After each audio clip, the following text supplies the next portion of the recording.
Little nice hiatus, man, for the last few weeks. Sure there's a whole lot of things going on in the background of all the flag football world and five-star sports and nationals and all the good stuff, man. Um, but here we are. Got Mr. Five-Star Sports himself in the building. What's up, James? What's going on? What's going on? How y'all doing? How y'all doing? Why does this always do this? Okay, hit that volume first.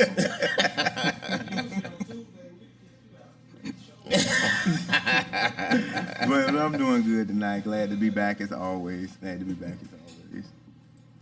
we got the lady, man. Lady Storm and the Queen B. Yeah, man. You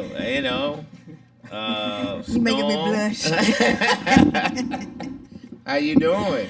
I'm doing good. How you doing? I'm good. How was everybody's holidays? Mine was good. How about yours?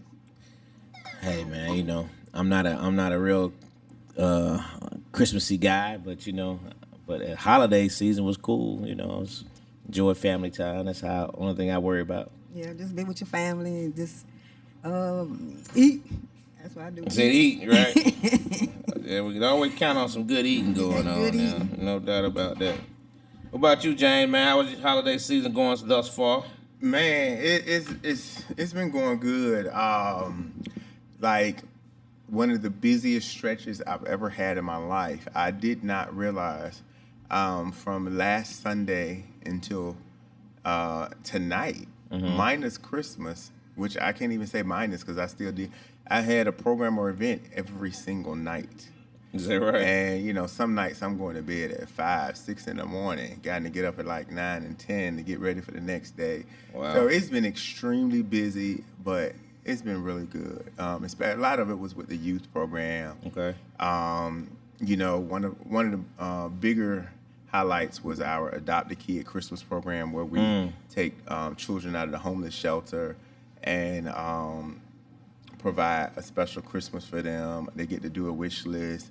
We fulfill their wish list. We bring them out. They meet their sponsors. We have a nice dinner, play games with them, then do a tour unraveling and all of that. So that was really great. But That's cool. we had one young man who did not get sponsored. Okay. And so I had already sponsored 3 kids myself, and my family members. So we I was stretched, so we needed one, and so I just put it out in the universe to see if anybody would step up. Several people stepped up to help the young man, but one special shout out I want to give is to Lady Elite and Key. They saw it up in D.C. and they stepped up and reached out and sponsored the young man to help him out. So That's I definitely want to shout, because we've never had an out-of-state sponsor before. Wow. Like that. So that was really appreciative. And he, on the night of it, I presented it to him. I let him call them on video chat. Really? And he talked to her.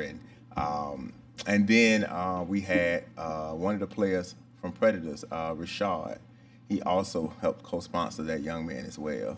And so shout out to him too, because he was the second sponsor from the league that we had. Bro, Cam Douglas, he sponsored a young lady, so he was actually there in attendance. So, so it really turned out really good. I love being able to help those children in those situations. Absolutely. That need help because their families are in positions where they can't. But yeah, and then Christmas, I had family come in from Virginia to spend time with us. So, I was cooking for everybody. And, I think I put a peek of my little ribs out there on the internet. I'm a really good cook. Really good cook. Dwayne, he must put the plate he brought for us in the other room somewhere. What? So, unfortunately, there wasn't anything left to bring. Like, there were no leftovers. There were no leftovers. Not this Thanksgiving we did, and I put it out, and actually a couple of players came by and ate because they needed play, but there were no leftovers this time to put out. Wow. Like that, huh? Yeah, I was expecting to walk in here and get me a plate. You know what I'm saying?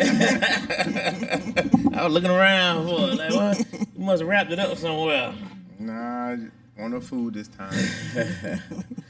That's what's up, man. Well, that's big, man. That's good stuff for what you do for those youth, man. That's something that always goes underappreciated.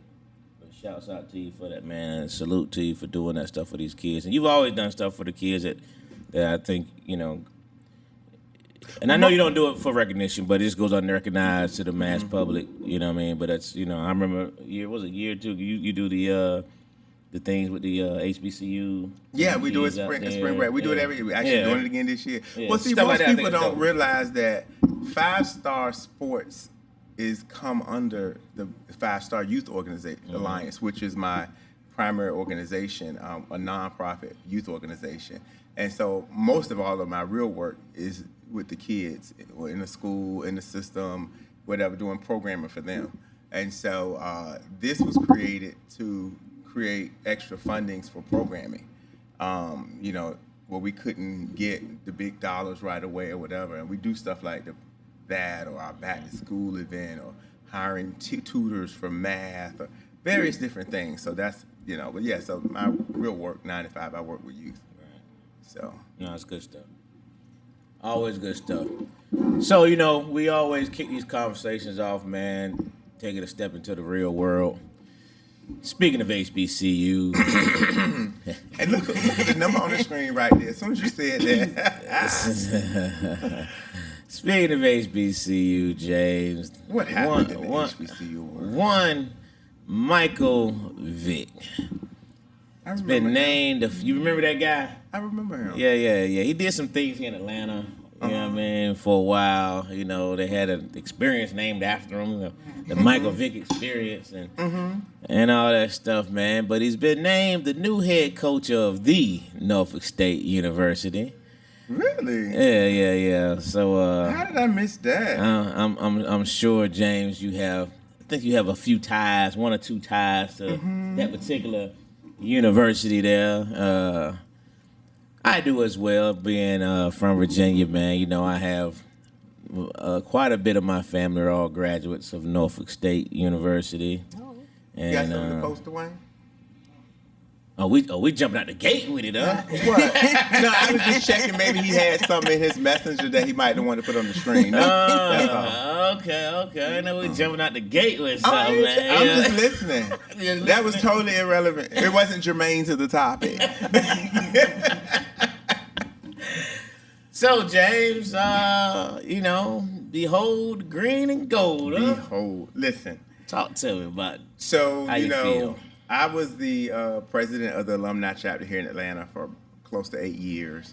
I also served on the board of directors for about 7 or 8 years as well for the University Alumni Association. And so, I love to support the university. I love to support my people and everything. But the coach, the prior coach that we had, I felt that he overextended his welcome about 2 to 3 years ago. So, we were... That's a heck of a way of putting it. Overextended his welcome. That's so funny. I was definitely, sad that he had to be removed from the position involuntarily. But when they released a candidate list a couple of weeks ago, and it was about 7 or 8 candidates on it. And the 2 candidates that stood out the most to me were Michael Vick and Dre Bly. And I was like, man, if we could secure one of those 2, that would be good for the institution. And of the 2... Some people may not know Dre Bly is from the area as well. Yeah, he's from Chesapeake. He's actually a cousin of my cousin. And so I was like, but if I had my choice of the 2, I would think Michael Vick would be the one I wanted. So then when I got the call that they were going to be announcing later that day that he was coming in for an interview, I was like, what? And so then he announced that he came in, and I was like, man, he got the job. There was no ifs, ands, or buts about it. And then I think Sacramento tried to be relevant. Right. I said that they were going to bring him in or whatever, but I'm like, yeah, right. He's not NIL money. He's not coming over there. This is the hometown. He's a hero to the 757. And then if we win the MEAC, then he gets to come and coach in the Mercedes-Benz Stadium, which will be even bigger than what we're gonna have. So I was like, yeah, we gotta have Mike. And so it was about maybe 2:00 in the morning. I got a little insider information. And so then later that day, they announced to the public that he was the coach. We were ecstatic. You know, I was like, I'm in a few of the alumni groups. All right. All the hotels in Norfolk have been sold out for the month of October because we don't know which day homecoming is going to be. Wow. So we all booked rooms for every weekend in the month of October just to make sure we could. He said it wasn't relevant for the conversation. But Right, look look at it that. wasn't relevant for the Did Dwayne conversation. put something up on the screen? Yeah. You know, my glasses don't allow me to see that far. But Too funny. But, you know, and so, you know, I've been having conversations with different alum, and I'm like, listen, this is huge. I was like, win, lose, or draw in that first or second year, this is huge because 100%. his name is a name of names. He's been a legend. You know, first quarterback to get two $100 million contracts, you know. But in addition to that, I don't know if you saw that Sunday when Fox got a hold of it. 3 different segments with 3 different groups of players endorsing him, as well as players telling kids to go to Norfolk State. That's huge. That's huge because Just the fact Norfolk State's being the name is ringing on all Fox, these national airways. national, Yeah. on Sunday NFL football, where you know one of the most watched days of the week. Sure. And then you got other NFL players that players look, you know, to tell them to go there. Sure. It's huge. That's huge. So now he's gonna get the caliber of recruits that he needs to start making a change. And I think he may even get them faster than what Deion did because it's not the FCS, it's the FBS. Which one is Deion? Because you know in D1 they have FCS and FBS. Yeah, it's FCS. Okay, so we're FBS then. So then we have playoffs. Whereas, you know, and they go to bowl games. I mean, we go to a bowl game, but we actually have playoffs. And so I think it'll make a bigger impact because the caliber of I mean, at the end of the day, you're not getting a 5-star. You know what I'm saying? But you get a bunch of 3 stars. Sure. And it'd be better than the 1 stars that everybody else got. So I'm excited about it. I think it was a great move for the university. I think people that want to, big companies are going to want to be in the beginning and say they was there to support him in the beginning, Sure. betting on the future. So I think it's a win-win all around.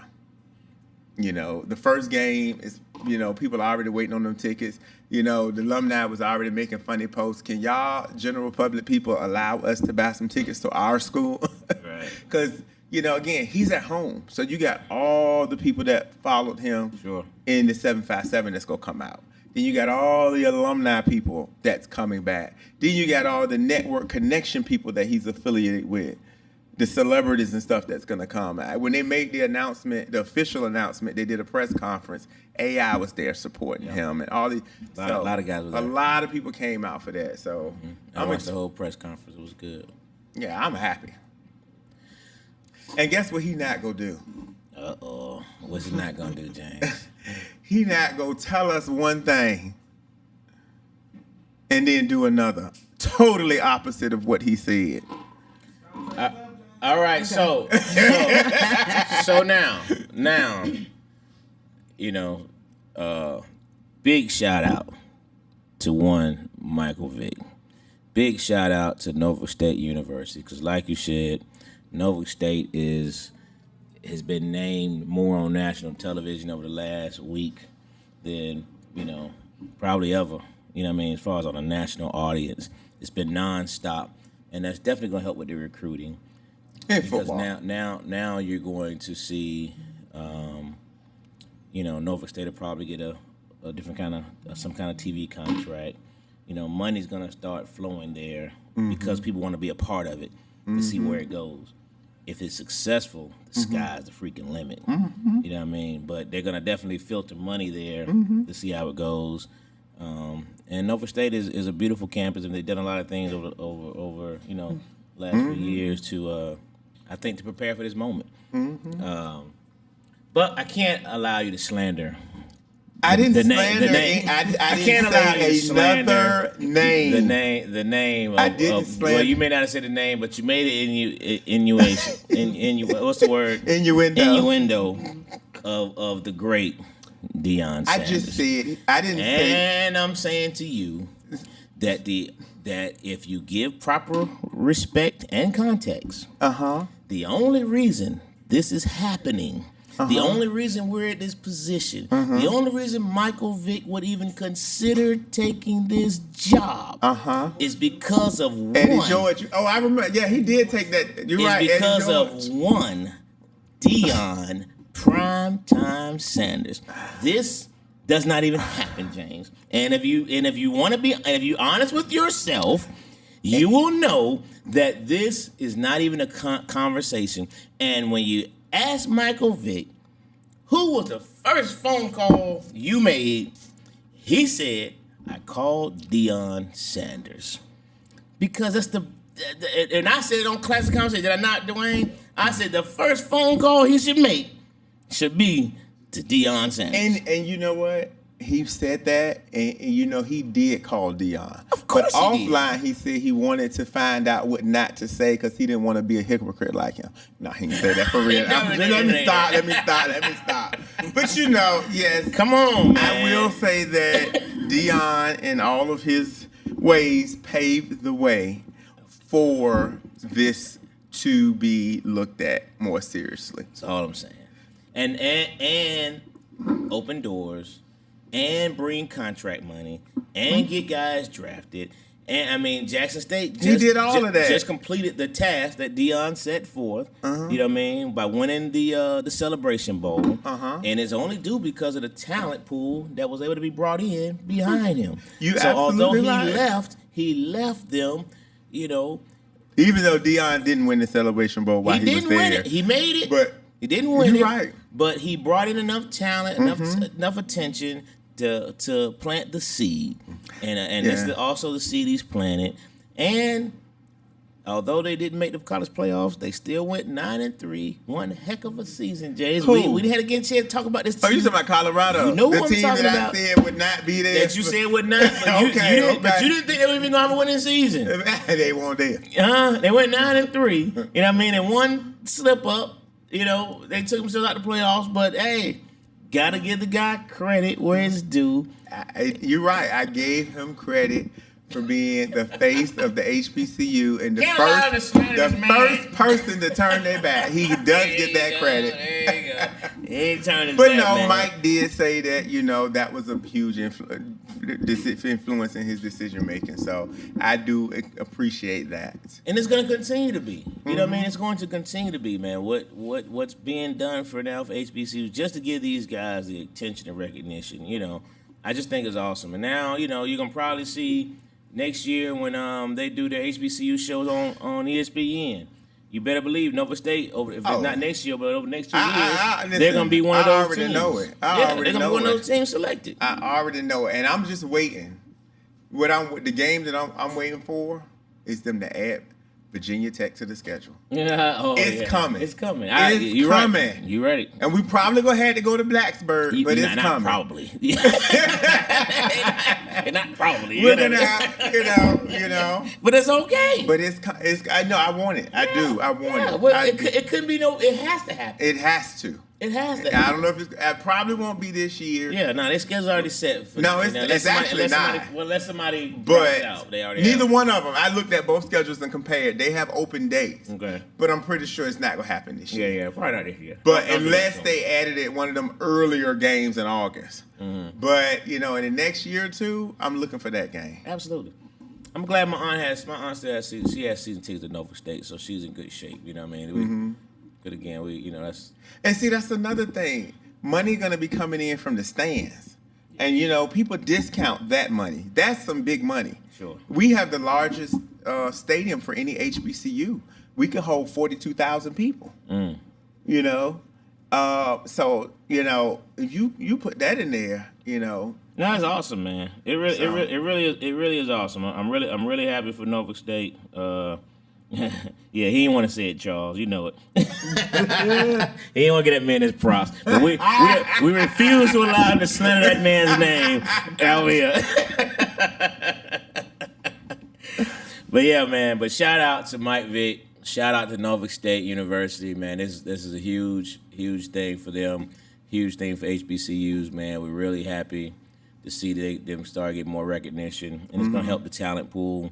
It's going to get some guys to, flip over to Norfolk State. We don't know what kind of a coach he's going to be, but, hopefully he's smart. I heard all the students from Marshall are looking for a new school. All the students from Marshall, man. They had to forfeit the goal game. Hey, listen. Come on down to Norfolk. That jump, for folks that didn't hear, man, the entire Marshall football team went to the transfer portal. The entire team, all of them, 100 players, because they fired their coach, and the school and the students were pissed off about it, and the entire team went to the transfer portal. Yeah, that's how you make a statement. That's how you make a statement. That's how you band together Absolutely. And just say, I don't care, we're going to stick together on this and make a statement. Absolutely. And so they had to forfeit the bowl game because they had no team. Yeah, lost money on that jump.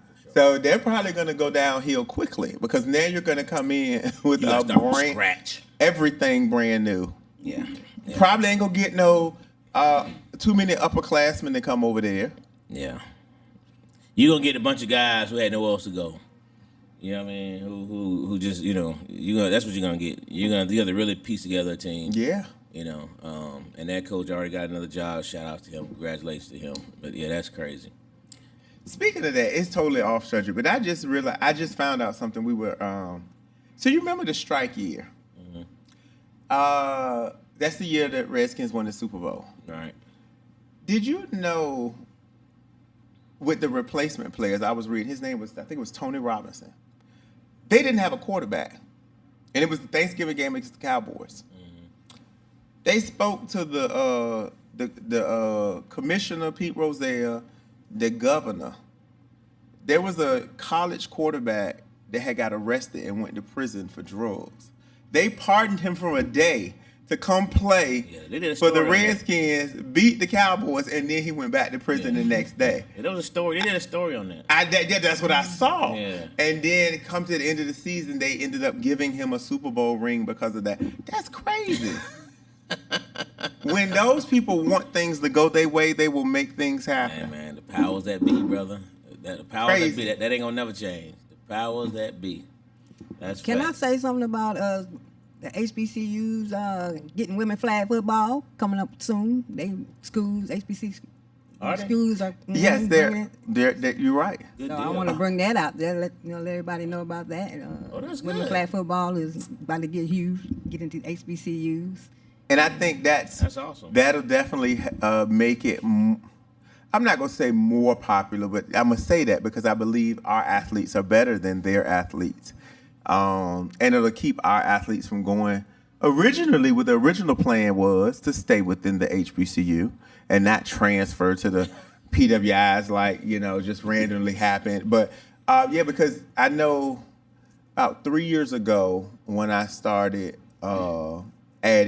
pushing the high schools to my tournaments, there were 26 colleges that offer scholarships for girls flag football, women's flag football, and none of them were HBCUs, and none of them were local. I think Point was the first one locally in the Metro Atlanta to offer it for the girls, but now it's becoming a big thing. But of course, we know that's also driven by the Olympics. The Olympics is putting it everywhere. But that's good that the local, and I think it's locally too, the AUC, I believe Spelman and Clark are going to be adding Spelman is starting something next year. Clark Atlanta as well. Yeah, so they're going to be getting it. That's awesome. And then down, I believe Fort Valley and Albany State are looking into it as well. So that's going to be huge. That'd be big. That'd be big. For HBCUs, that'd be huge. Mm-hmm. But, to counter that slanderous mark, you just tried to slip in again. I heard it. Let's keep in mind that the man's move to Colorado resulted in one Travis Hunter winning the Heisman Trophy. Mm-hmm. That wouldn't have happened if he stayed at Jackson State. and this man won the Heisman Trophy, the greatest individual award in the history of sports. And it's won by one Travis Hunter, who dedicated himself to moving, transferring, and following that guy, Deion Primetime Sanders, and it resulted in Heisman, and it's going to result in Shedeur Sanders being most likely, if not the number one pick, the top 3 pick in the draft, and the number 1 quarterback. I don't think he gonna be number This one. wouldn't have happened had he stayed at Jackson State. True or false? True or false, James?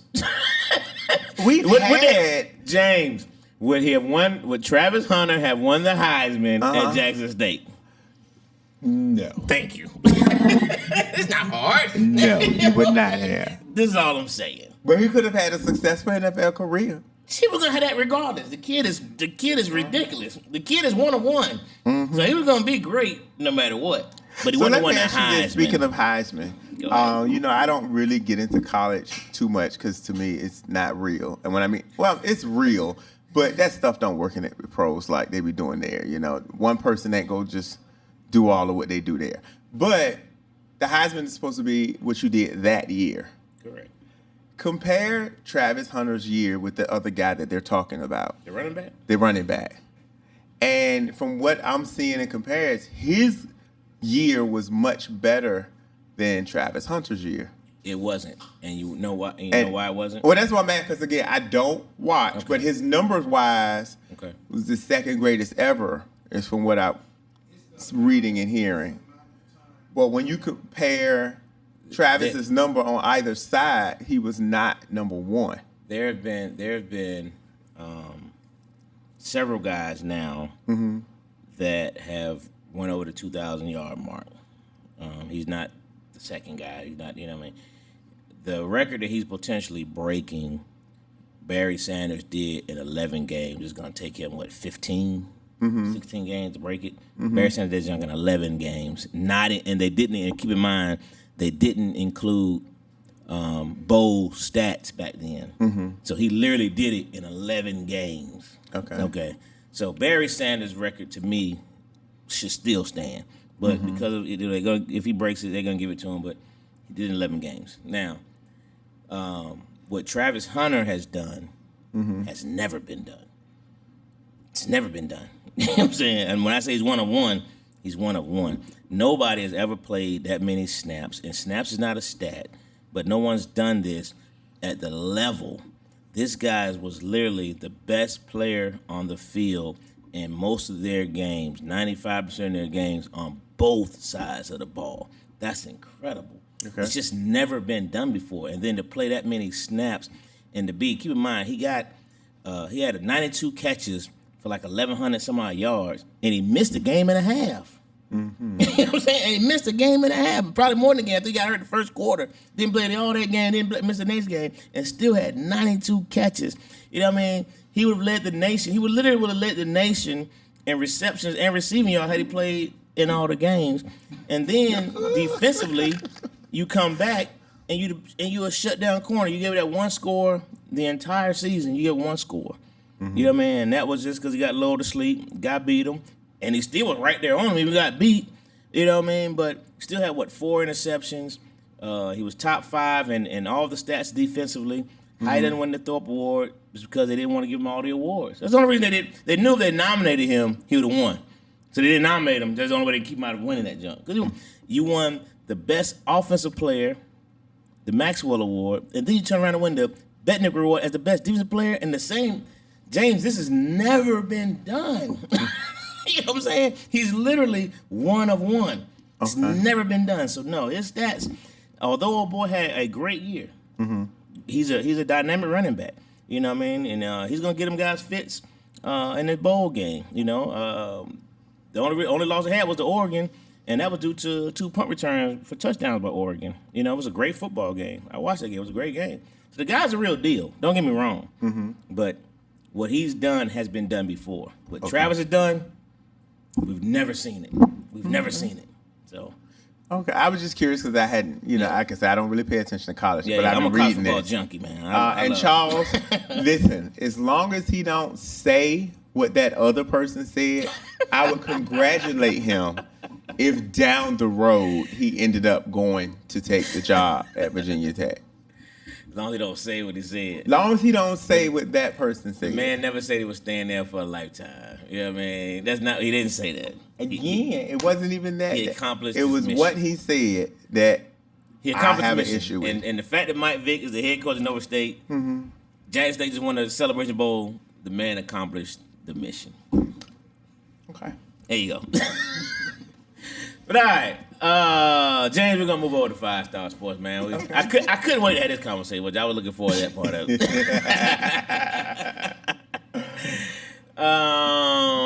So I know you had the 5-Star Sports Awards ceremony. Are we starting there? Or you want to start? Yeah, we're gonna start there. All right, go for it. It's crazy. I know we're sitting here for a while. I thought we were watching a college game. I didn't realize this was a pro game. It was college when we first started. Okay, I'm like, wait a Once minute. Kansas State got that first down, the game was over with. So Okay. I was like, man. But so yeah, we had our award ceremony a little late this year. I just had, like I said, I was packed with stuff, but we ended up having it. So it's funny. Every year we get complaints about it's rigged, it's fixed, how that person win, how that person, and it's usually on the Players' Choice Awards. And I tell them all the time, the players choose these people. Right. And if you don't vote, you can't be mad. Somebody else didn't vote. So, but it's a Players' Choice Award, and it's what the players think. And I got to go by what they say. Because before, I don't know if you remember, but back when were we here? No, we were here, but the room was set different. Because then we used to have the stage over there. Okay, yeah, so it was over there, and Bree from APOC had came. And she didn't win the, it was either Offensive Decent Player of the Year. And she was, a little perturbed because she was like, she didn't think that the way it was done at that time was fair because the coaches made the nominations. Okay. But she said that some coaches give out sympathy awards that make people feel good versus giving it to the best person, which could be repetitive all season. Mm-hmm. So she felt like, she was robbed of a award. And I took that in consideration. I said, I think that makes valid sense. So we changed the way we did the league awards to having the referees turn in the names because they're the ones that technically are supposed to be watching every single play of the game. And so they can more easily identify who really was better that game versus a coach who's really only going to look at their team. Because we've had situations where the losing team has won the MVP for that game, or losing team player has won the MVP for that game. So we did that, and then it started to become more balanced. But then that was still limiting how many people had the opportunity. So then we came up with the Players' Choice Award. So now, since the players want to input, we'll give them a voice. And then, of course, we have our Coaches Awards. That's where you guys nominate your players in the committee. So, we've done it the way we do it to give as many awards. Well, not give as many, but to recognize as many people who deserve to be recognized. And then we added one new award this year. And this is, actually, this is the only award that I make the sole decision on, the winner. The only one, regardless of what people think. This is the only award that I have a say-so in. Because I don't vote in the Coaches Captain Award, I don't vote in Players' Choice, and I do not vote in the league awards. Right. So I have one but I think it's well-deserved. So with that being said, we'll go over and announce the winners for those who may or may not have seen the podcast. That attended the banquet or seen posts online or whatever. We'll go over the winners for all of the awards. All right. So we had the Players' Choice Award for the top rusher. The winner in the comp division was Paul Zachary from Outsiders. The winner in the pro division, which was a tight race. That was a good race. We had Caleb, you had Rook, you had Gates. I mean that was a competitive division. I mean award. The winner of that came out being Rook. Well deserved. Definitely well deserved. Like I said, any of those winners that I named could have easily won that. And for the women division, we had Waynesia Red Thomas from Bama Fire. She's a really good player too. Not to say that anybody else was, because I got to be careful what I'm saying, because people look to dissect. But I think she deserved it from what. And then so for we had our top defensive backs from the comp division. We had Jackson Rucker. I believe he came from Georgia Raiders. In the pro division, we had Dramico Washington. And then from the women's division, we had Mari Ba, who plays for Atlanta Storm. Yeah, she definitely deserved that. Definitely.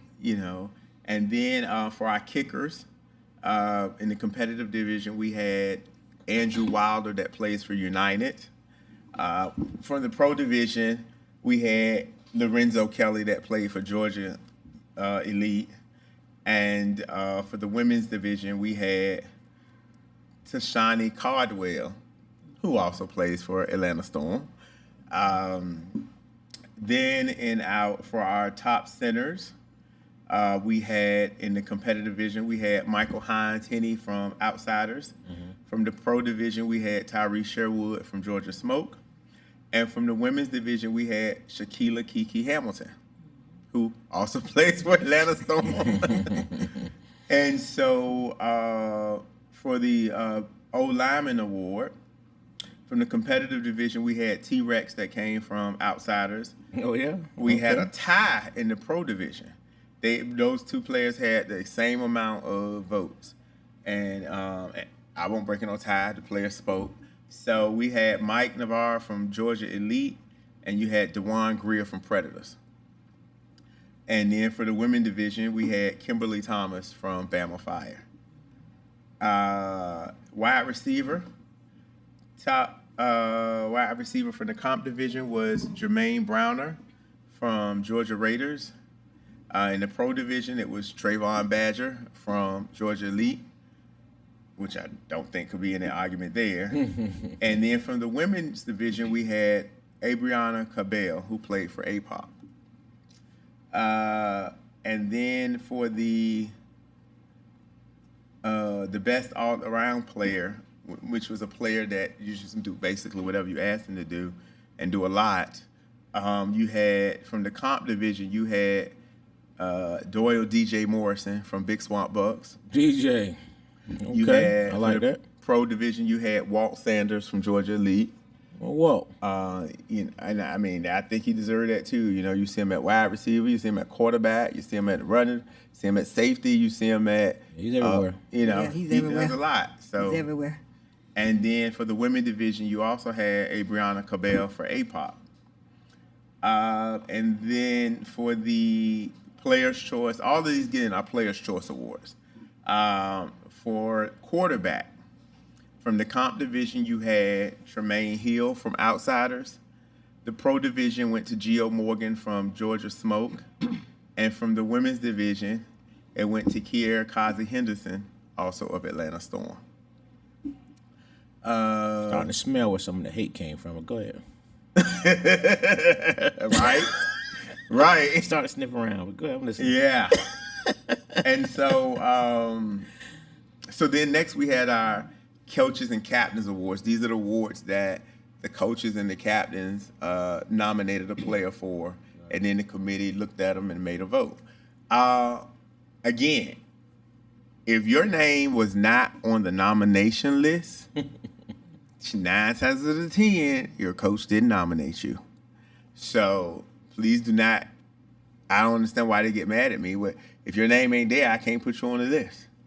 But anyway, for Rookie of the Year, we had Abriana Cabell from APOC. We had from the women's division. Mm-hmm. And from the men's division, we had Jacob Freeman, who came from Rare Form.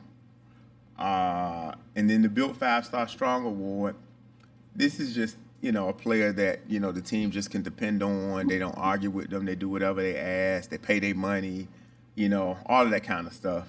For the comp division, Brandon Heinzman from Georgia Raiders won that. From the pro division, Robert Cox from Rare Form won that. And from the women's division, we had Audrey Miller from Ground Zero who won that. Also, too, another thing. If a coach submitted a name and that's all they submitted, chances are the committee is not going to pick that person because you have no story or the committee doesn't know any of these players. So when they reading, Angela wrote a 2-paragraph page about player Y and Dwayne just submitted a name for player X, it's easy, you know what I'm saying? So some of the coaches submitted names but nothing behind it. And some of the coaches submitted stories. And 9 out of 10, that story is always going to beat just a random name. And then for the highest coaches award is the Top Dog Award. From the comp division, Tremaine Hill from Outsiders won that. From the pro division, Walt Sanders from Georgia Elite won that. And from the women's division, we had Kimberly Thomas of Bama Fire who won that. And then moving on to the league awards. So we had our defensive player of the season. From the women's division, we had Kay Wilson from APOC. From the men's division, we had Trayvon Badger from Georgia Elite. Offensive player of the season for the women's division went to Rashida Young of Bama Fire. And for the pro division, it went to Gio Morgan of Georgia Smoke. And our league MVP, the overall MVP, for the women's division, it went to Kiera Kazi Henderson of Atlanta Storm.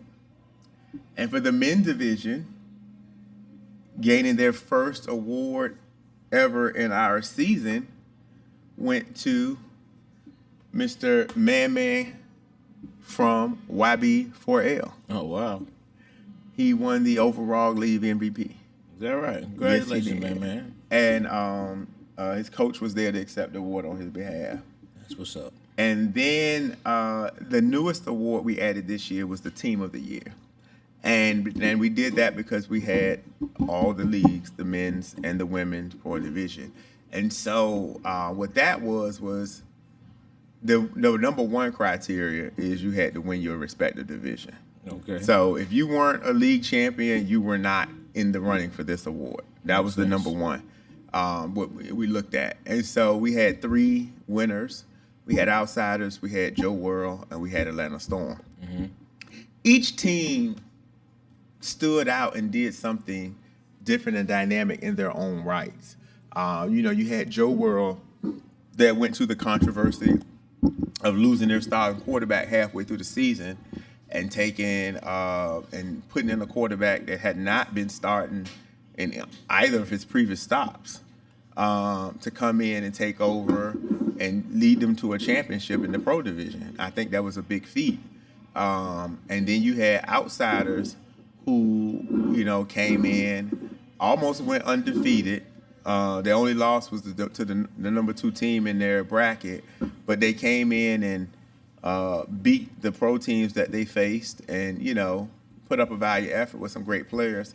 And then you had the Atlanta Storm, who was just fresh off of winning D3 this year, playing on the D2 schedule in most tournaments, to come in and play in an open division and to, almost beat APOC and Bama during the regular season, but then came back in the playoffs and had to beat 3 solid teams back to back to back with no break to win that championship and overcome that. So those were the 3 different stories that, lines that I was looking at. Sure. Then I'm looking at the individual accolades that the players, took in. And I think it's safe to say that Storm kind of had a good sweep in a lot of these things.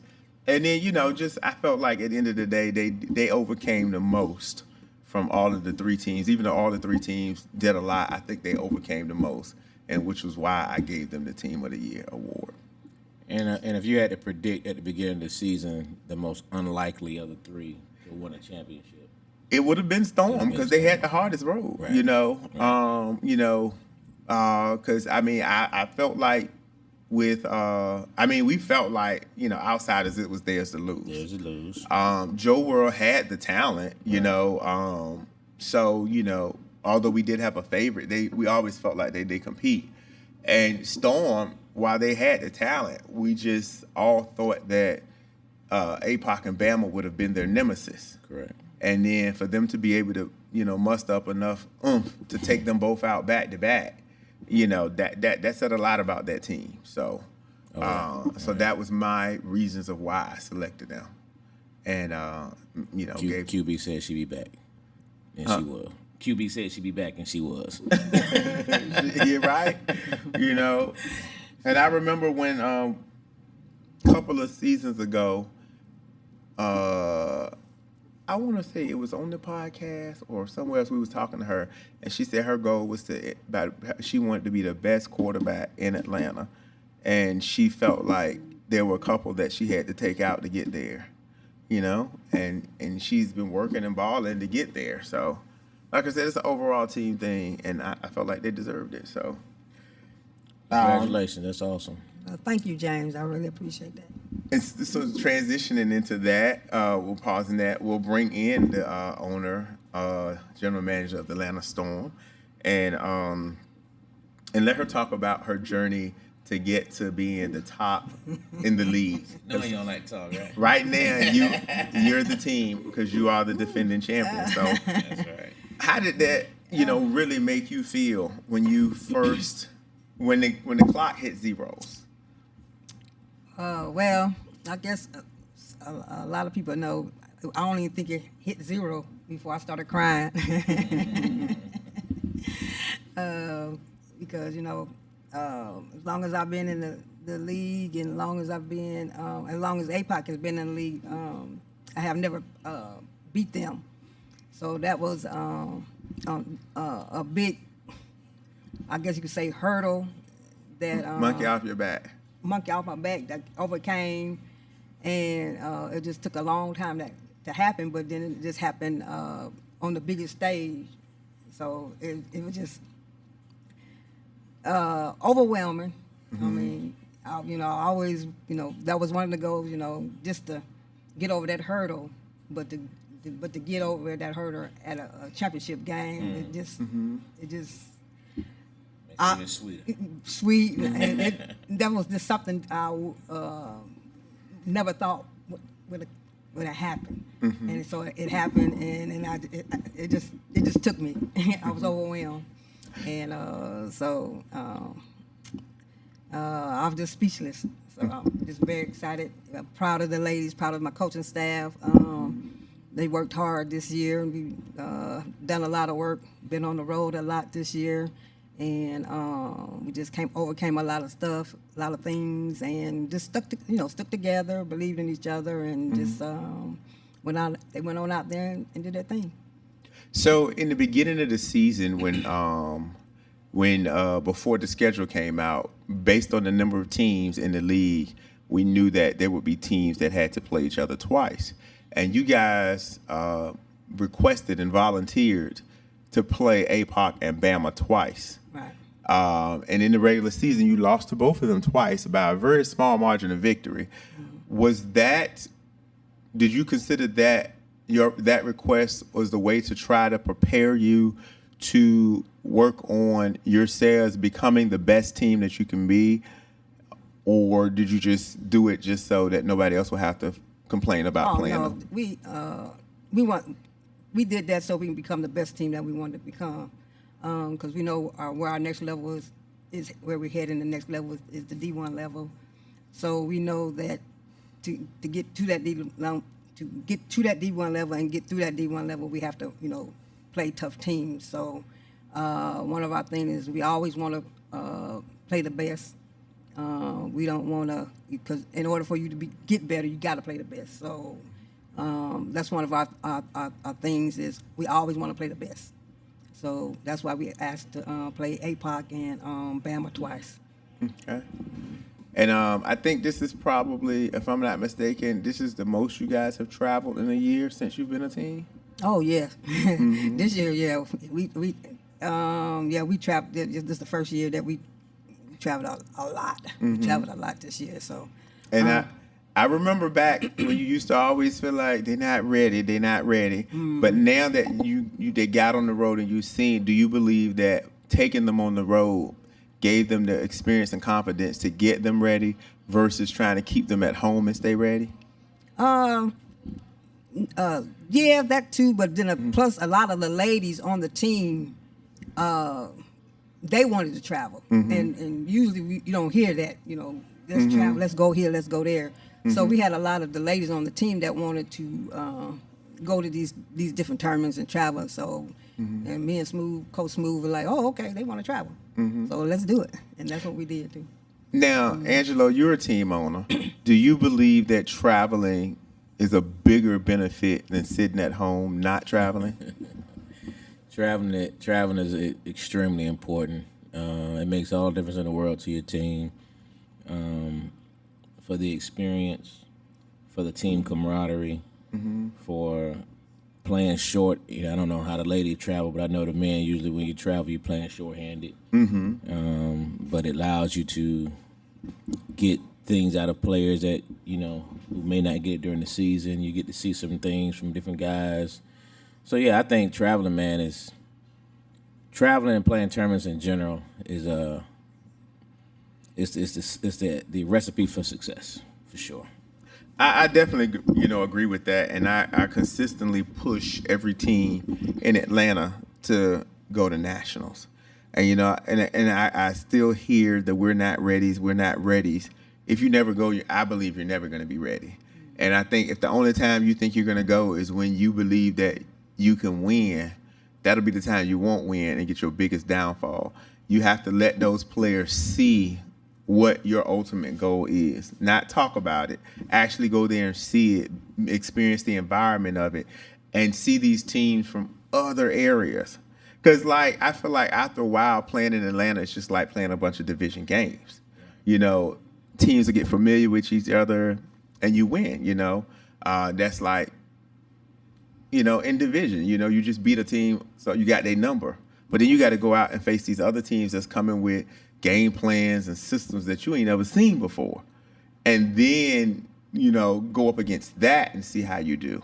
And that's why I think that a lot of times teams that are not well-traveled don't do well when they go to nationals. I mean, I would garner to say it's majority of the times by far. I would, when you, from a team standpoint, right? I hate the fact that nationals is the only thing discussed a lot of times. You know what I mean? I think if nationals is the only thing that you put on your schedule, I would bet majority of the teams that win nationals, I doubt less than 5% of them, especially in the competitive stuff. I don't know about a lot of small ball stuff. But I would doubt any of them have won a national championship without having won something in between. You know what I'm saying? Because going on the road and winning on the road, it does so much for your team from a confidence level. You know what I mean? And if nationals is the only thing that you think about, so you don't play nothing else besides league play January through December, and then you think that next January, you all of a sudden just put together a national championship team. It don't work like that. It does not work that way. You can win the league every single season.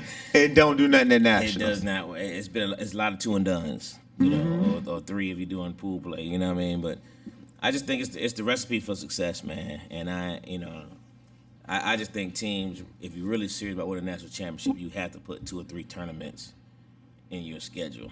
If you're really serious about actually winning that quote unquote national championship, And I agree with that. And it's not just ones right up the road where you can just still easily see the same people you normally see. Go to areas where you don't get to see those players, but maybe that one time, and game plan from there. So, I definitely noticed the travel that Storm put in this year to get to where they're at now.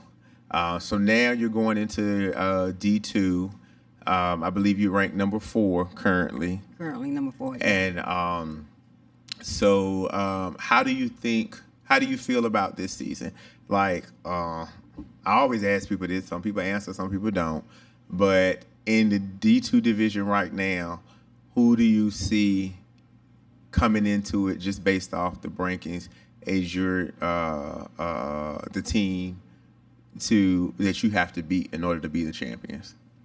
I would have to say, because when we did the Lynn Lewis tournament, we was in the championship game with LOC, and they showed us some things that we've never seen before.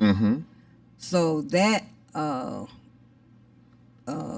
brought a lot to our attention. So we figured that the stuff that we saw from LOC, and we working through that, that we have to get past them, try to go through them again, because we got to see that the stuff that we saw the first time, that we could be able to we'll overcome that the second time. So I would say, LOC will be the team that we will have to go through. Now, guys, pay attention. I ask y'all that question all the time, and y'all dance around it like I'm trying to get you to say something. That's just the answer. It's the truth. There's always somebody on your radar. But like you said, they showed you something that you hadn't seen before. And 9 times out of the 10, that's when you're going to see things in the championship game. Right. People always got something up their sleeve that they were only going to put out in the championship game where there's nothing left. I mean, I would assume you do that, right, Angelo? Sure. There are some things, in the teams that I've won and I've played on, whatever, there were certain things that I waited to the championship game to pull out, because at that point you can't go home. You can't leave nothing else on the table. Ain't no next game. And that's what you need to see.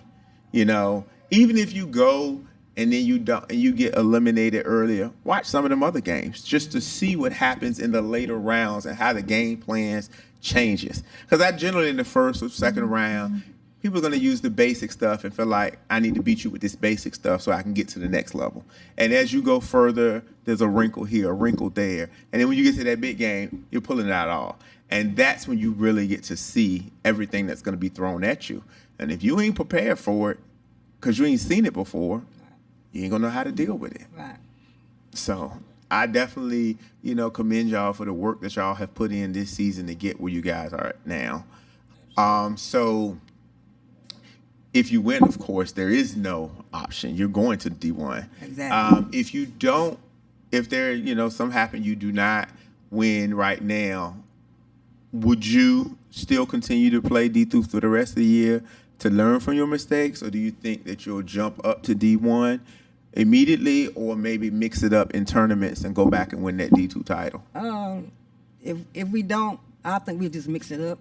D1, D2, because when we do brawl for it all in your tournament, we got to go D1. So, No. well, we going D1. Oh, okay. I mean, you can. You don't have to, because it's not right, nationals, but I understand. Yeah. I think that's a good choice, because I think oftentimes people, I think that they let ego and chatter in their ears make them go in places they shouldn't go. They don't need to come in and go play in D1 and you ain't won D3. If you think you D1, go win D3 or go win D2 and work your way up and set a record. Because to my knowledge, there's been no team that has won every single level, have there? And that's Angela, what we're that you know planning on of? doing. We want to check that box. I can't think of any team that has won every, because a lot of them start, and then you get stuck up there and there. You're looking for a reason to change your name and throw away a few papers so you can go down and chase the ring. Start from the bottom and work your way up. That's what we want to do. That's what I want to do now. Now we want to check that box. I want, like I told you, for the brawl for it all. I want to make history in your tournament where we That's win what's that. up. It's a smart D3, thing to D2, do. and now the chances was to win D1 in brawl for it all. So let's make history. That's what I want to do. So It's a smart thing to do, and I'm glad to hear that. I I don't know, but I don't think women work off of egos as bad as men do. Men Oh, we got an ego now. men and egos are a terrible thing. But I'm glad to see over the last couple of years, though, some of them have woke up and smelled the coffee and realized, don't listen to what other people say. Because some guys be trying to get in, oh, y'all don't play, y'all did. Man, please. You win, you win up, play that division, you win up, move. You know what I mean? It just makes sense. It just makes sense. So, I wouldn't, But, I mean, just because you got game don't mean that you just go play at the top level. But guys don't realize they're not even sure what game they have because, again, a lot of them don't travel. So they good locally. But you don't know what you really match up against. You know what I mean? Let's just face facts. Atlanta's downfall has always been the adjustments. You know what I mean? That's been the issue with most Atlanta teams. They can't adjust on the fly like some of the other teams can. And those teams are able to adjust on the fly because they have so much experience playing other teams. So they've tweaked things based on what they saw on those road games. Where here, games are so evenly matched at home. Just like you said, it's division games. Everything in Atlanta's a division game. So everybody's knows everybody else's tendencies because you see them all the time. You know what I mean? So you know how to adjust to them. But you may not know how to adjust to that team in D.C., that team in Chicago, because you don't ever see them. And so, Yeah. Just makes sense. Okay. So, well, how did your ladies, y'all cleaned up with a lot of awards.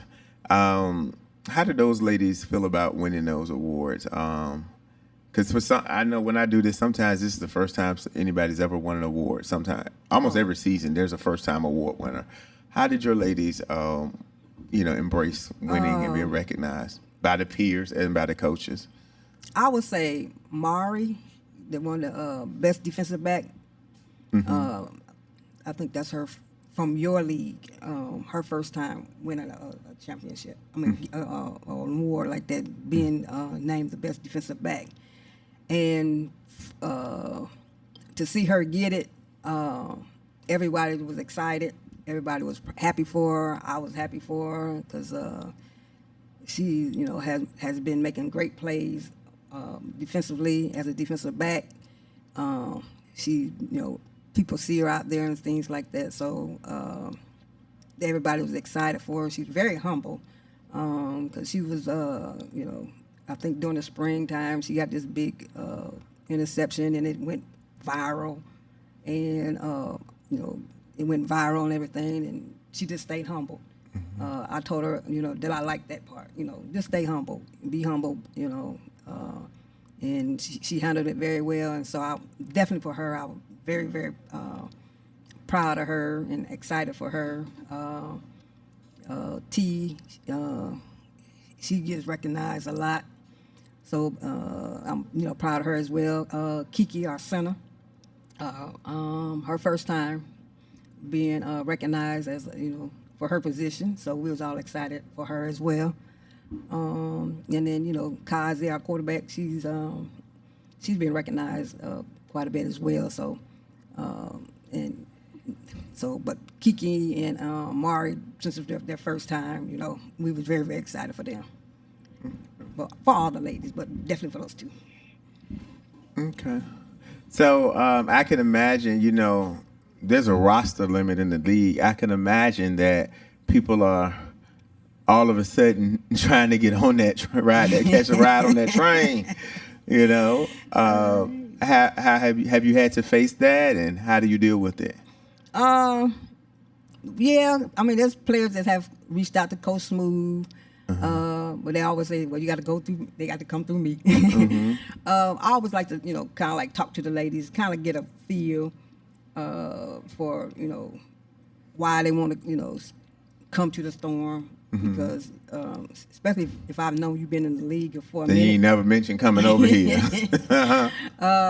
So especially like that, if you've been in the league for a minute, and I have maybe reached out to you one time to see if you come, and then you don't come, and then all of a sudden now you want to come. I do want to know why. So I talk to everybody. Everybody I have to call them and talk to them and see what their intentions, why, and then we just base it off of that. I would talk to their get their energy, and then see how they are at practice and things like that, and then we just make our decision from there. Well, back in the big heyday for Shockwave, I know that. How did you handle that when all of a sudden you were at the top, and then you just found that these people just miraculously woke up and had all this interest in playing for Shockwave that they didn't have before? Well, it wasn't. It happened for sure. All of a sudden you have a lot of people wanting to join you, but because of the way our structure was, especially back then, we were so deep, and people had to earn their keep.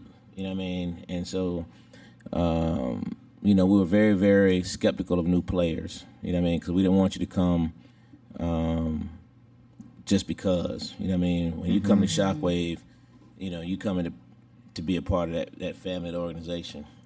So I looked for people who I felt like really fit our mold. There's some super athletic people that we turned down just because we don't think you fit our mold. The mentality of some of our guys, and there's a lot of little things that came with it that it was, and then guys didn't understand, like I've said on here before, some of the guys that are looked at as superstars now came to our squad, didn't even get to play. And guys understand that. Guys will call now, want to join up and or want to travel with us, and I made it clear, look, I ain't guaranteeing no playing time. You know what I'm saying? And when crunch time comes, I'm gonna go to what I know. Wow. And everybody's not comfortable with that. So so even in our heyday, it was like that. And believe it or not, there's still guys try to join this old man squad, as they call us. What I mean? But and I still have the same mentality, man. Everybody's not our material. Just not. We got to feel like we can kick it with you, or you respectful on the sidelines and you respectful of the team. You know what I mean? I don't want a bunch of guys that you can't bring your family around. You can't. Exactly. I don't want that jump, man. Yeah. I'll take the L before I take a bunch of nonsense on my sideline. I have conversations with players, all over from both leagues, different that. And one thing I try to encourage people is like, stop chasing a ring and go out and earn a ring. Don't go run to a team just because they all of a sudden won in this season and they stacked, and you go over there and then they lose, and then you're ready to go to the next team because they didn't win, because you're not really trying to build anything. You just want to go get a ring. And if that's the case, just buy one after the end of the season. I got some leftovers, you know what I'm saying? But like, earn it. If you're really that person, well, go to your team and say, let's build around me because I'm that person. And go out on the field and show them that you're that person. You can't even win a weekly award. You ain't that person. If you go through 10 games and you didn't play better than the rest of your teammates in their week, you ain't that person. If you're getting benched and pulled out and rotated 50% of the time, you ain't that person. That's just what it is. Hey, James, a lot of fun on it. Hey, man. Yeah. Hey, listen, I tell them all the time, man, if the other team does not have any kind of game plan for you, you are not the guy. Just that simple. If we don't look at that team and try to figure out where that number such and such is at, you ain't him. You ain't him. And if the team you leaving ain't trying to convince you to stay, oh man, you ain't him. What? So I really think that a lot of the times, and I tell some of the people all the time, two things that go win the game: talent and chemistry. And a lot of times, chemistry will beat talent. Yep.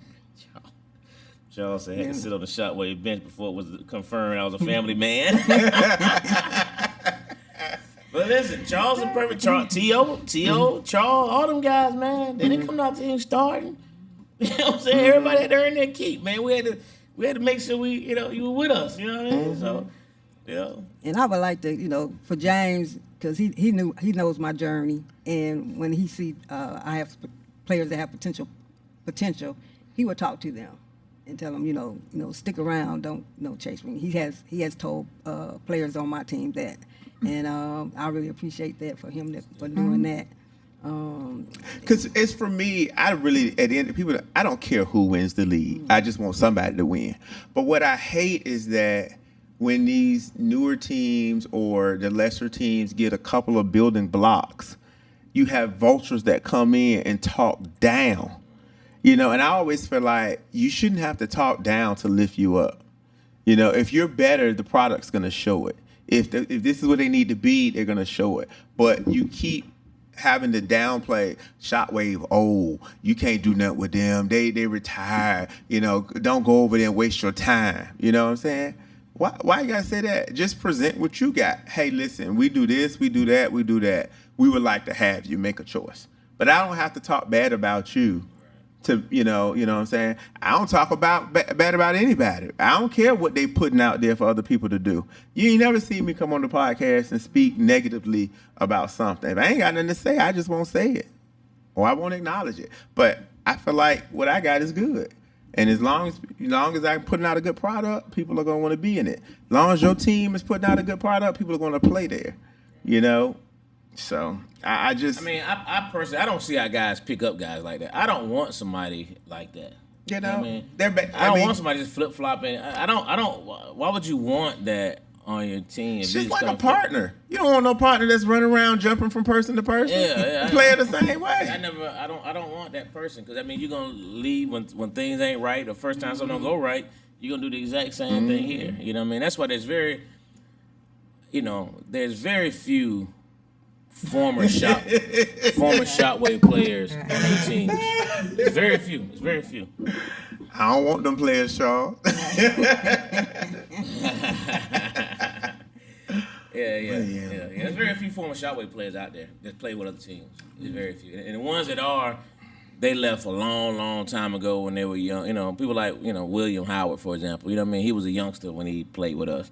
You know what I mean? Mm-hmm. So, but there's very few just former Shockwave players that, because, when you ride with us, man, once you see how our culture is, and you know what I mean, it's just different for us.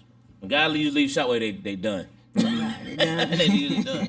You know what I mean? It's real. But even Will, Will ain't, I ain't known him as long as you have, but from what I know, he ain't just team hopping. He built something. No, that's and what that I'm was saying. it. What I'm saying? Exactly right. When Will left, it was to build his own thing, and it was young. Mm-hmm. You know what I mean? Really, really young at the time, and and there was issues with one of our former guys, but I don't consider him a team hopper. Will built something, and I'm proud of him for what he did. And I'm very proud of him about that stuff, man, because he built something, and it was solid. So I'm just saying, it's just very few, former Shockwave players out there, and there's a reason for that.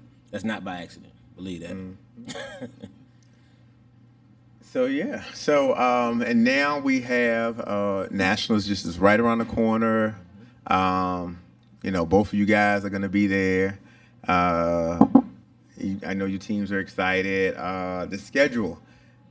I do not have insight on the schedule. That is not my lane nor my department. I might get information here and there, but schedule ain't me. So when y'all ask me when is the schedule coming out, I generally will tell you sometimes next year.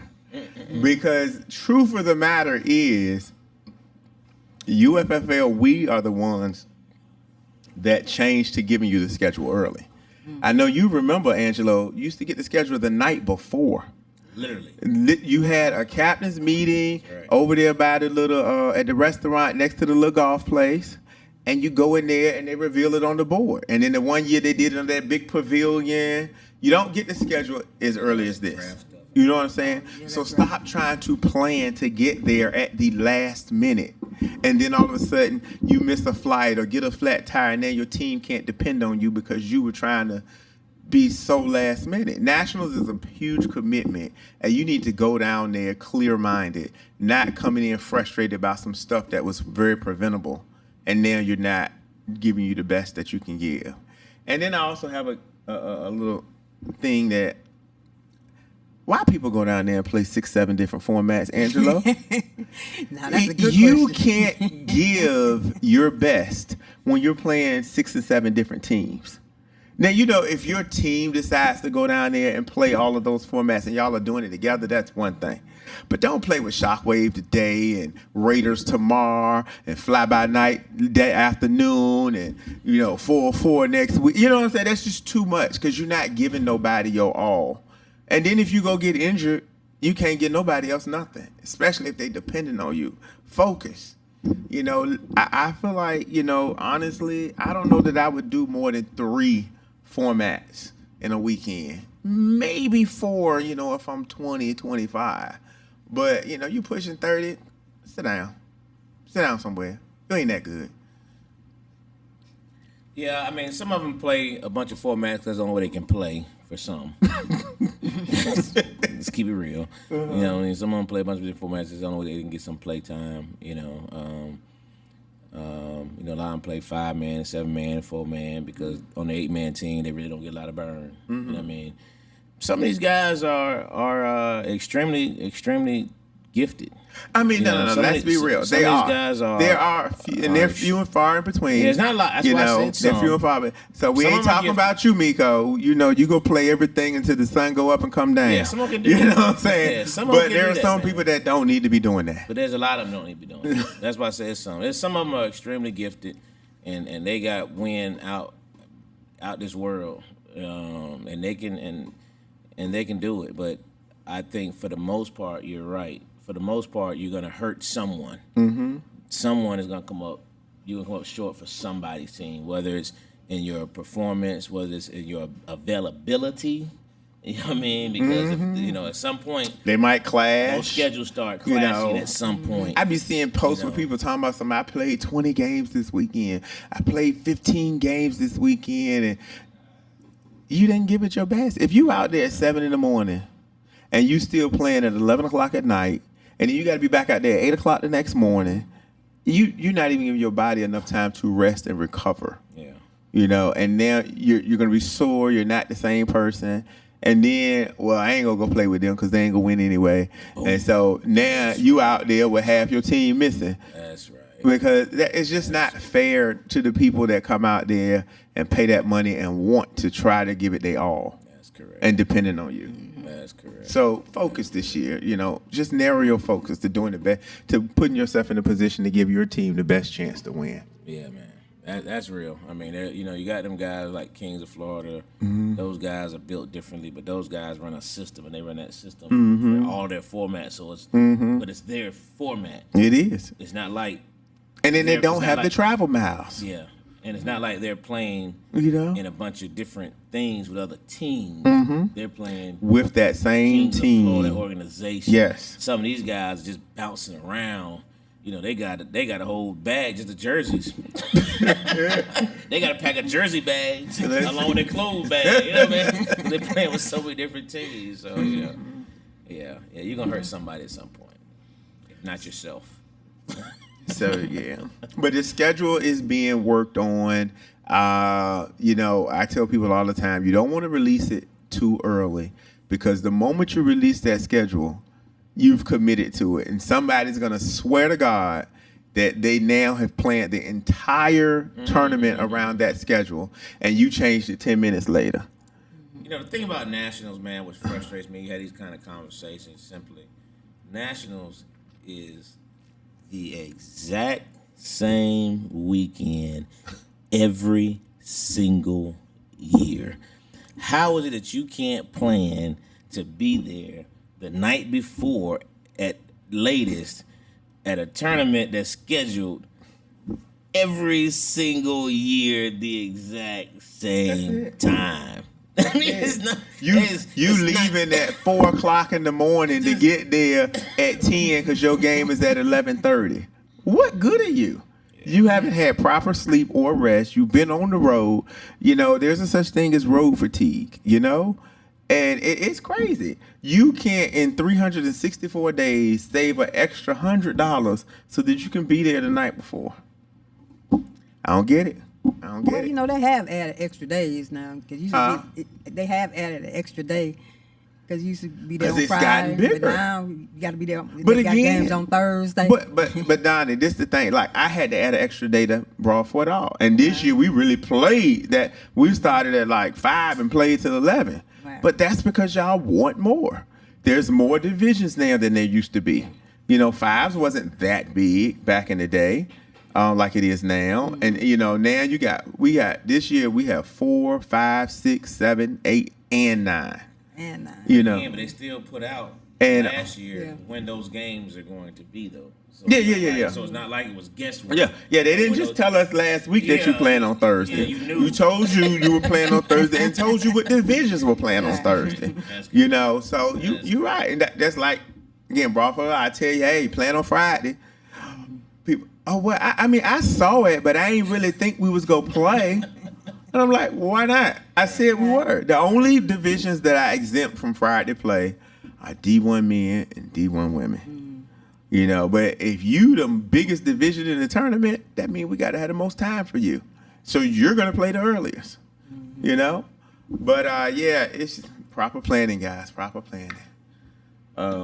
But, yeah, so the schedule should be out, you know, again, say next year. Maybe the beginning of next year, but they're working on it. You know, I got some of the brackets right here. If you can see them, there they go. That's who you playing. You know, this is 8-man D3. And Hey, you know they're gonna freeze frame this is screen. let me stop They gonna right. freeze frame the screen and blow this young way. You know what you gotta do on their podcast. Hey, you know what you gotta do on their podcast, boy. They'll screenshot them in a heartbeat, boy. Hey, you know how these folk do, James. Yeah, They just froze that one, buddy. Yeah, so they working on putting it out. But again, like I tell people, we got to make sure that when we put this out, that we don't have to change it. Because again, you know, like I said, I can put it out at 6 o'clock, and then I see an error at 6:30 and change it, and we go get 20 calls saying I booked my flight to arrive right at that time because that's what you said. You know, I told my job I needed to be off this time. You did all that in 30 minutes when you just saw it 3 minutes ago? You know, and yeah, right? So, you know, but just come down there, have fun, you know, give your best, do your all, and just, you know, try to take it as a learning lesson for the newer players. You know, I feel like in our leagues, let's see, in our pro division, every team is going. In our comp division, we're missing half the comp this year. I was a little surprised at some of the teams I was surprised a couple of them I heard too. Yeah, because that, you know, they're staples in nationals, so you would explain. But then I'm like, heck, with that many of y'all not going, why don't you just merge and go together, get half the points, you know? But and then in our women's division, I think everybody is. Well, is Ground Zero making an appearance this year? Yeah, Ground Zero. Okay, so yeah, all of the D3. women are going. So you know, we putting up a lot of chances for us to come back with a lot of trophies. So I'm excited about that. As I was telling y'all before, with our 8-man 35 and up, it's 12 teams this year. Oh, wow. So that's a good amount of teams, in Atlanta sending 3. There's gonna be a lot more games from guys going multiple formats. Yeah, right. Y'all going 35 and up with 5 teams. They're gonna be 5 teams this year. Y'all got to play. Yeah, you got it. It ain't been this many in a minute. So Yeah, that's that- a lot of teams, 35 and up. yes, How many Atlanta sending 2? Atlanta sending 3. 3?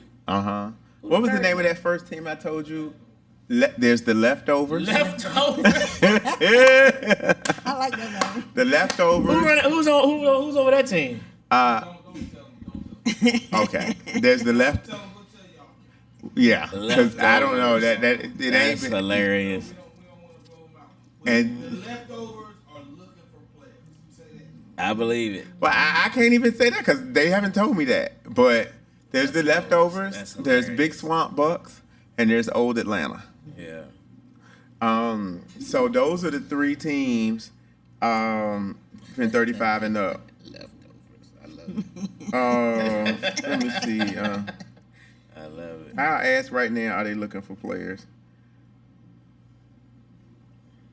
And then Old Atlanta feel like they left the title there last year, so I know they feel like they got the team to win this year.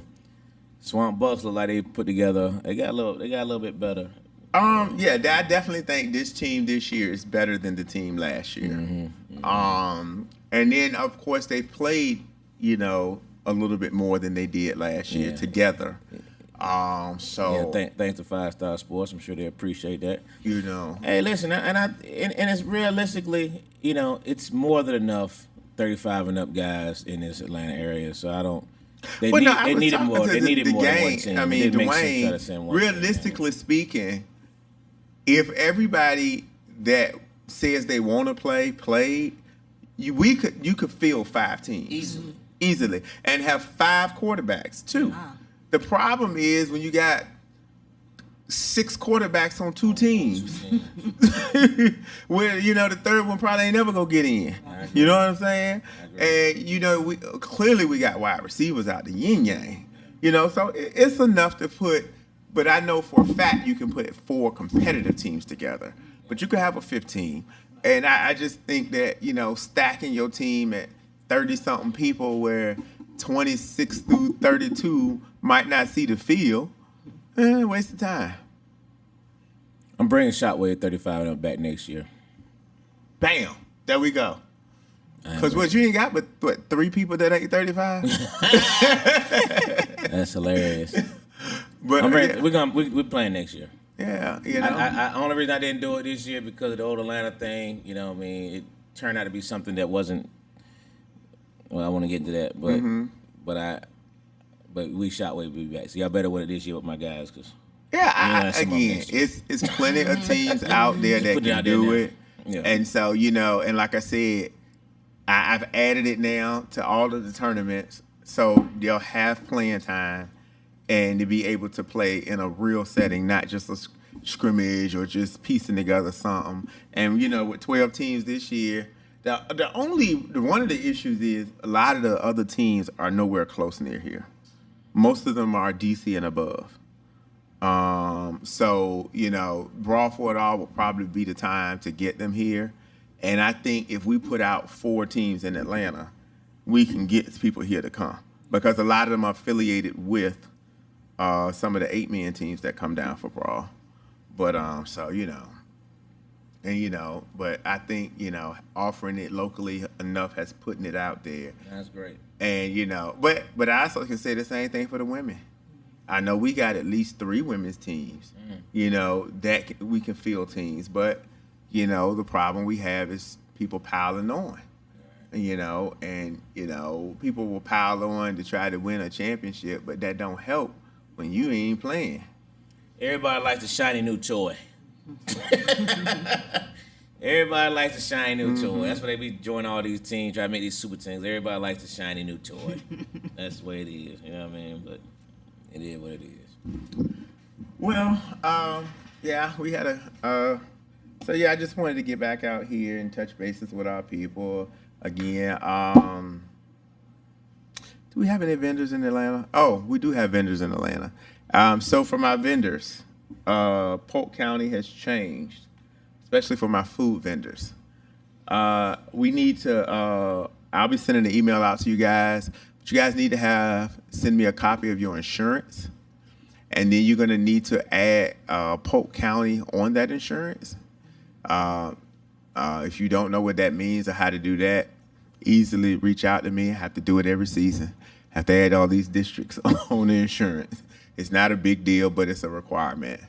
And also, you're going to need your food, safe serve, stuff, and your letter grade is going to have to be up. So if you don't have one, be prepared to not be a vendor anymore. He got all 3 timeouts. And we are starting changed his mind now, though. Thursday. Wow, 6-3. We were just talking about this game today. It's the 4th quarter. Remember next season, the league meeting will be on January 29th. For all those acting shocked, It's 1 day difference between last year. Last year was January 30th. And it was a couple of days difference from the season before that. So it's always been that time of the year.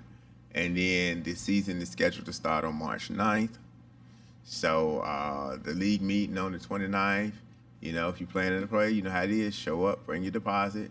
That way we will know how many teams we have and how much space we need. How many new teams are you anticipating? Do you know yet? It's too early to tell. In the men's division? They blitzed the devil out there. Well, you know. Wow, he got it off. About, I don't know what I want to say, honestly. But let's just say we are we have communication and have anticipation for new teams. Okay. And yeah, let's just say that. On both sides, on both men's and women. Okay. So, yeah. But I think it's a good thing, you know, growth is always good. Absolutely. You know, expansion is always great. It only further creates competition. Mm-hmm. So, you know.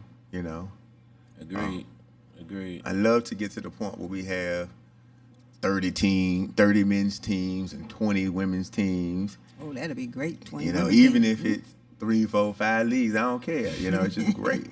Because, you know, unfortunately, there's always, you know, more slices of pie.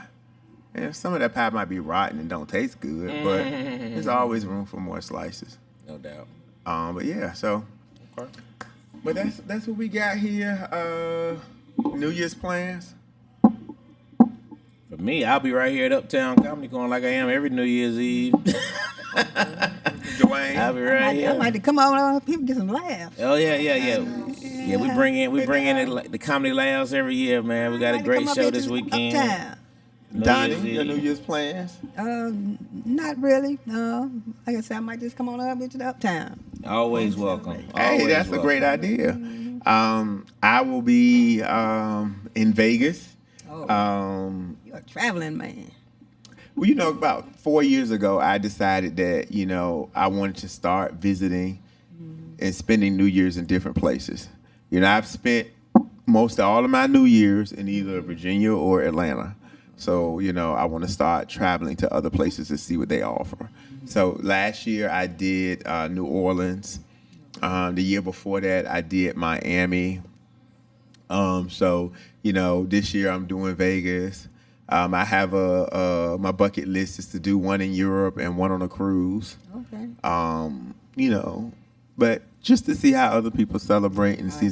You know, when I first went to Miami that first year, I never forget. It was 7 degrees here. I'm like, how the heck is it 7 degrees in Atlanta? Mm-hmm. And I just went online and booked me a flight and went to Miami. Yeah. And it was 76 degrees at midnight, and they shooting fireworks. We on the beach. Right. In shorts. So, you know what I'm saying? In Atlanta. I mean, last year in New Orleans, we sitting on the riverfront. Right. Not cold. Right. So, I don't know about this cold New Year's anymore. I feel you. So, but yeah, that's what we got. Well, it's hard to believe we're about to hit 2025. This year, 2025. it seems like we say it every year, but this year definitely flew, Angelo. Yeah. I mean, it just. I agree. This year just. We blinked and this thing was gone. Yeah, man, that's real. That's real. But 2025, under a dummy for president. It's coming. You know, I don't know.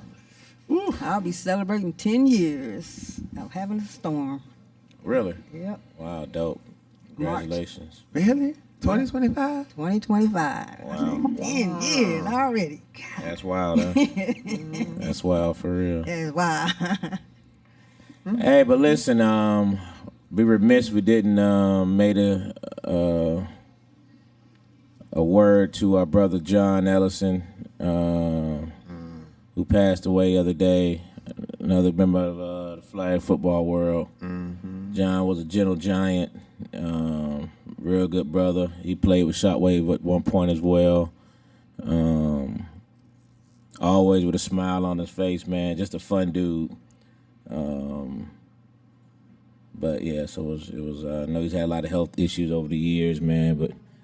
But rest in peace, brother John. You know, flag football world, I miss you, brother. You know, condolences to the family, and you know, those things are always rough, and it's even rough for people that you actually know.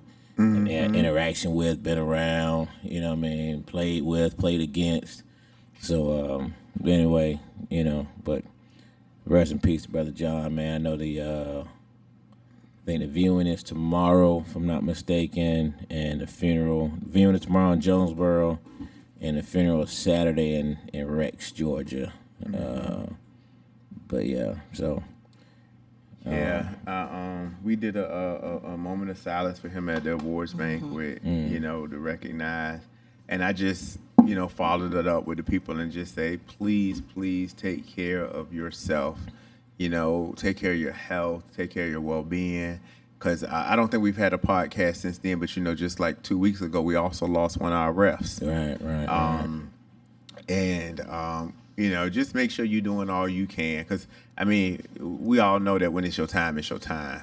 But let's not rush it by not taking care of ourselves. And so, do those checkups, do your physicals, and, do what, your doctors are saying and telling you and prescribing you to do. Right. Just so that you can try to be around and healthy. Because, I pray to God that everybody that's here with us right today will still be here for 2025 and without any unnecessary, incidents. And, we also lost a female flag football player a couple weeks ago as well, from that played in the league. So just be careful, especially, on the roads. We know New Year's is a time for a lot of drinking and driving. And so just be careful. Try to be somewhere and be there safely, and don't go out there and contribute to that. Absolutely. Be safe on your firecrackers, and don't be around folks shooting guns and whatnot, because some of these folks don't know what they're doing. Can we stop with the dumb challenges in 2025, Angelo? My goodness. I saw a young man, and I'm not sure what he expected to happen, but he lit a firecracker and put it in his mouth. I saw that jump. And then was acting shocked when he got the worst pain of his entire life. Like, who are you trying to prove? What was the anticipation? What are we proving here? Yeah. That we're the dumbest of the dumb? Yeah. It's crazy. No, it's absolutely crazy, man. And some things, some things for black folk don't do. Some of y'all black folk, we don't do some of these things. Yeah. It's like That's some of that stuff that's there. Don't put no firecracker in my mouth. yeah, we don't do some of these things, man. What's wrong? A firecracker in his mouth. Yeah. No, I'm not gonna do that. But I'll tell you, social media has given us lots of entertainment. I saw the one yesterday where the little girl got a note from Santa. And it said, I saw what you did to your mama last week. And she said, and because of that, until you learn how to treat your mama, you're not going to get what you want or something to say. And so he had left a box. And then so the mama took the letter and she was like, wow, what's in the box? And she opened up the box and there was a box of coal. And she grabbed the box and slammed it. And she said, I'm having a bad day. And then she got up, she said, I hate Santa Claus. Santa Claus, I hate you. And then and then ran to the room. But, people were saying that was cruel. But I'm like, well, kids got to learn that they got to pay attention to do what their parents say and follow directions. Because we've seen how that has turned out now with, some of these kids. Accountability young. What you expect when they get older. Started young. Facts. All right, well. That's it? That's it for this year. How about that? How about that? It's great when you say that, John, right? So that's right. It's the last podcast of the one of the year. That was one of the reasons I wanted to get back in here. Calendar year. But we end the year with Storm as the champions on the field, champions in the award ceremony. Only thing left is to come back champions from nationals. How about that? Yeah, come back. We're gonna check that box. Check that box. We're gonna check that box. That's what's up. Kylie said she'll be back, so here we go. Well, shout out to y'all again Thank you. for all your success this season. Looking forward to y'all winning that championship. Can't wait to see it back up here. We want that big trophy and rings blinging on the podcast. So, anything else for you? No, I appreciate y'all having me on here. You gentlemen having me on here. I want to just give a shout out to my team, to my coaching staff, to all the ladies of the Storm. And just let them know I appreciate them. Thank you for believing in the vision, believing in each other, and Coach Smooth. I appreciate you. I'm giving you a big shout out because you definitely believed in me. And went through the struggle with me, went through the journey with me, and now it's paying off. And we both gonna check this box together and change this game of women flag football. So thank you. James, you got brother? Like I said, I just want everybody to be safe over the next week and come back with us and go to nationals and, bring about 4, 5, 6 championships back to Atlanta. I don't care who can bring them back. Just bring them back, and be safe. That's what's up, man. Shout out to all the teams traveling to nationals, man. Everybody be careful on this holiday season. Like you said, if you drink and drive, as my comedians say, don't spill it. But pull over to the side, man, and be careful out there. And with that being said, man, this is ATL Flag Football Podcast. We'll see y'all in 2025. Peace.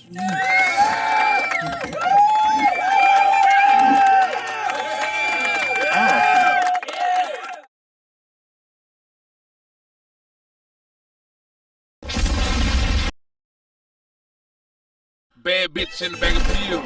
It's all I really need.